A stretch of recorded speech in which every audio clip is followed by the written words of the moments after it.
Welcome to the my YouTube channel. ఇప్పుడు మీరు చూస్తున్న వీడియోలో semi automatic hydraulic lever operating double die paper plate making machine అంటారు. ఈ మిషన్లో 2 రకాల బఫే ప్లేట్లు తయారు చేసుకోవచ్చు.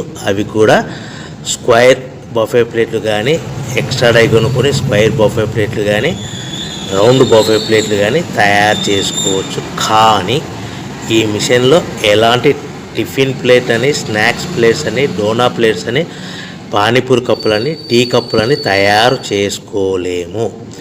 ఈ మిషన్ కొనుక్కున్న తర్వాత మనం ఇంటి కరెంటు మీటర్ కాకుండా దీనికి సపరేట్గా వచ్చే commercial category to single phase metre fit చేసుకోవడం వలన భవిష్యత్తులో ఎలక్ట్రిసిటీ డిపార్ట్మెంట్ నుంచి మనకి ఎలాంటి ప్రాబ్లమ్స్ ఉండవని మీకు అందరికీ మంచి సలహా ఇస్తున్నాను. సో మనకి ఈ double die paper plate making మిషన్లో దీనికి 2 HP మోటార్ వస్తుంది.